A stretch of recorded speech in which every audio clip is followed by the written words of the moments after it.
Distance d'Ivan Vladislavitch. Avec ce roman, on plonge avec délice dans les années 70. Un peu comme avec 33 tours de David Chariandi, on va suivre deux frères, enfants puis adolescents. Il y a d'abord Branko qui est l'aîné, c'est le sportif de la famille, le pragmatique, celui qui tient ses baskets blanches immaculées coûte que coûte et qui tourne autour des filles. Et puis il y a son petit frère cadet, Joe.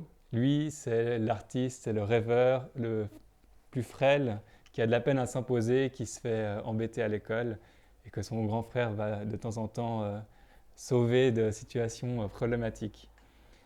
Et Joe, à 12 ans, tombe amoureux de Mohamed Ali. On est dans les années 70, c'est l'apogée du boxeur.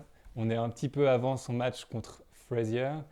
Et c'est à ce moment-là que la planète entière s'emballe pour ces matchs, pour les préparations, les pesages de boxeurs. Bref, c'est vraiment cette période-là. Sauf que dans le cas de la famille de Joe et Branko, on est en Afrique du Sud et c'est l'époque de l'apartheid. Et on voit d'un très mauvais œil ce boxeur Ali qui est un symbole d'émancipation et de liberté.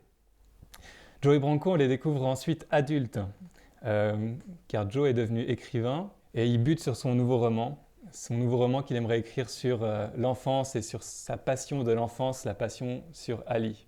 Car quand il était enfant, il a collectionné avec une ferveur totale tous les articles et revues de presse qu'il trouvait sur le boxeur. Mais voilà, il n'arrive pas à écrire et il va demander l'aide de son frère Branko pour l'aider à se remémorer ce temps de l'enfance. Chacun, à tour de rôle, va prendre la parole dans le roman Distance pour raconter cette époque-là. Et puis Joe, quand ça va être son tour, va y mêler le style très flamboyant et très imagé des reporters de presse de l'époque qui tirent de ses albums. Parce qu'à l'époque, l'Afrique du Sud n'avait pas encore la télévision et donc c'était ces reporters dans les journaux et à la radio qui amenaient l'image des matchs de boxe au public.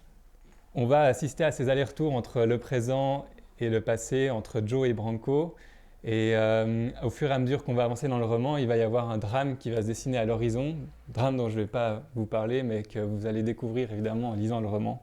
Distance, c'est un roman dans lequel on se plonge avec délice, un peu comme dans un bain chaud ou alors comme dans un pantalon à pattes d'œuf. On découvre un Vladislavitch très inventif qui décrit la relation entre ses deux frères, Branko et Joe, avec une justesse, une précision incroyable. Parole de grand frère, je me suis absolument reconnu. Et je me suis aussi reconnu dans ces frères des années 70 en Afrique du Sud, alors que je n'ai ni vécu dans ce pays, ni connu ces années-là, encore moins la boxe. Et ça, je pense que c'est grâce à la magie de Vladislavitch lui-même, mais aussi de Georges Laurie, le traducteur, parce que c'était un défi et un challenge de traduire ce roman presque historique. Et on a fait appel à rien de moins que le traducteur des prix Nobel Gordimer et Coetzee. Et c'est vraiment un pari qu'il a relevé haut la main dans ce texte. Un mot sur l'auteur. Ivan Vladislavitch, qui vit à Johannesburg, compte parmi les fines plumes de la littérature sud-africaine contemporaine. Nous, on le suit depuis une dizaine de livres, parmi lesquels Double négatif ou Clé pour Johannesburg. Il a une écriture très visuelle, très imagée, il a un rapport à la photographie notamment très personnel. Et dans Distance, on sent vraiment un rapport très intime avec son écriture. On sent qu'il y a quelque chose de vécu dans ce qu'il raconte.